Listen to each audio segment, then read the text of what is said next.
Hello, this is Kylie Suarez with The Joy Shift, and I want to talk to you today about a very specific kind of secret.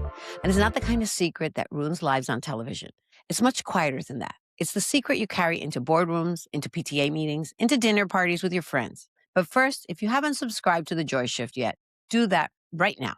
Before we go any further, it takes 3 seconds and it means you'll never miss a conversation like this one. Okay, back to that secret. From the outside, your life is a success story. You did it. You built a career. You raised a family. You created the stability. You're the woman everyone relies on. You're the one who has it all together. And still, there's a moment, maybe it happens when you pull into your driveway and you just sit in the car for 5 extra minutes before going inside. Or maybe it happens at 3 a.m. when the house is quiet and everyone is asleep and you're the only one awake with your own thoughts. Or maybe you've started to feel like you've disappeared inside your own life, because that happens too. And in that moment, a thought creeps in. Is this it? Is this all there is? And the second that thought appears, what happens? The guilt rushes in, the shame. You tell yourself, how dare I feel this way? I have a beautiful life. I have so much to be grateful for. What's wrong with me? I want you to hear me very clearly today. There's absolutely nothing wrong with you. You're not ungrateful and you're not broken and you're not wrong for feeling it. Today, we're going to talk about why feeling empty when you have everything is actually the most important signal you'll ever receive, and why you don't have to blow up your life to answer it. I had my own version of that moment, so I know what I'm talking about. Mine didn't happen in a car. It happened on a Tuesday afternoon in my office. I was running my husband's urology practice. I had a full life, and I still do, a good marriage, and I still do, 2 kids, and they haven't gone anywhere, a career I was competent at. Everything was functioning. And I remember sitting at my desk with a perfectly ordinary stack of work in front of me and thinking, I can't keep doing this. Not the work, the smallness of it, the sense that I had built a version of my life that fit everyone else's needs and had slowly stopped fitting mine. I didn't tell anyone. I didn't even write it down because the guilt was immediate and enormous. I mean, really, you have a good life, Kylie. This is what was going on in my mind. You have so much. What right do you have to want more? Here's what I know now that I didn't know then. That guilt wasn't wisdom. That guilt was a guard. It was there to keep me from disrupting a life that worked for everyone around me, even if it had stopped being fully mine. And the fact that I felt it so strongly, that was the signal, not the proof that I was wrong, the signal that something in me was ready to expand. So when you feel it, that quiet, persistent emptiness, I'm not going to ask you to be grateful instead. I'm going to ask you to get curious. Let's talk about why you feel this way. I call it the permission trap. And for the first half of our lives, we're operating on a script. We're building the foundation. We're seeking permission from society, from our parents, from our industries to be seen as successful, responsible, and good. And you played that game brilliantly and you won. But here's the catch about winning that game.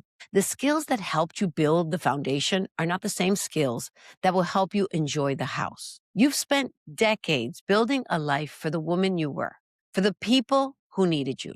But you're not the same woman anymore. You've evolved. Your life just hasn't expanded to make room for the newer version of you. Here's what I know about that version of you. The one who built everything. She's brilliant. She's the one who didn't flinch when things got hard, but she was built to achieve and to prove and to earn. She wasn't built to simply be. And now that version of you is handing you something different. Not a problem to solve, a signal to follow. That quiet emptiness, that low-grade Sunday dread, that boredom that doesn't quite make sense, it's not ingratitude. It's a signal. It's the unlived part of you knocking on the door saying, excuse me, we have more to do. We have more to be. But we don't listen to the signal because we're terrified. We think if I admit that I want more, I'd have to burn it all down. I'd have to quit my job, leave my marriage, move to a cabin in the woods. We think change requires destruction. But I'm here to tell you, it doesn't. We don't do elimination here. We do integration. We do expansion. Before we go into the framework, if you're listening to this and you're nodding along, if this is the first time someone has named what you've been quietly carrying, I want to make sure you have somewhere to go with it after this episode ends. I created a free resource called the Permission Audit. It takes 10 questions. It takes about 12 minutes, and it's designed to show you exactly where the permission trap has been quietly running your decisions around your next chapter, your income, or the thing that keeps tapping you on the shoulder. Go to audit.kyliesuarez.com. I'll put the link also in the show notes. Now, the framework. How do we expand? How do we stop asking permission to want what we want? It starts with the permission stack, and it's 4 layers. And most women are skipping the first 2 entirely. I've spoken about this previously, but it is just so important. And that's why I keep on going about it.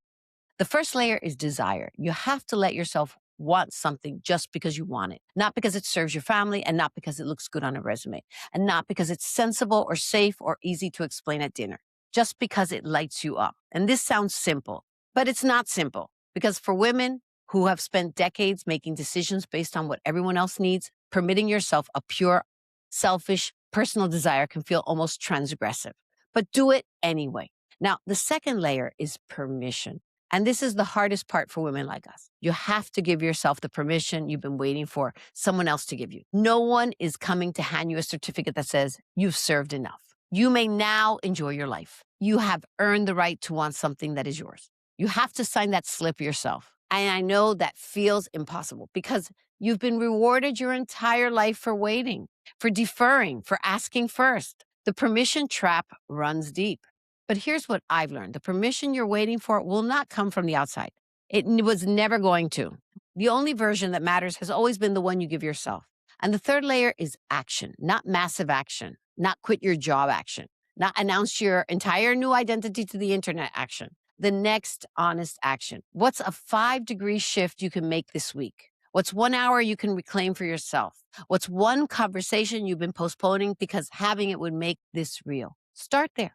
And the fourth layer is identity. When you take that action, even the small one, you start to see yourself differently. You stop being just the reliable one, the capable one, the one who holds it all together. You start becoming the woman who leads her own life. And that shift doesn't happen before the action. It happens because of it. You don't need a new life. You just need to bring all of you into the one you already have. I want you to think about that moment in the car or the 3 a.m. thought or the Tuesday afternoon at your desk. The next time you hear that voice asking, is this it? I don't want you to push it away with guilt. I want you to say, I hear you, and no, this isn't it. There's more. Because here's what I know about the woman who finally stops waiting for permission. You change how you see yourself, and you change how you decide, and you change what you tolerate. You change what you say yes to, and you change what you no longer need to explain. And not because someone gave you permission, because you finally stopped waiting for it. If this episode stirred something, if you've been carrying a quiet idea, a quiet hunger, a quiet version of yourself that hasn't had room yet, start with the permission audit. It's free. It's at audit.kyliesuarez.com. 10 questions, 12 minutes, and it'll show you exactly where the permission trap has been running your life without your knowledge. I'll put the link in the show notes. And if after taking it, you want to talk about what you're building, that link is there too.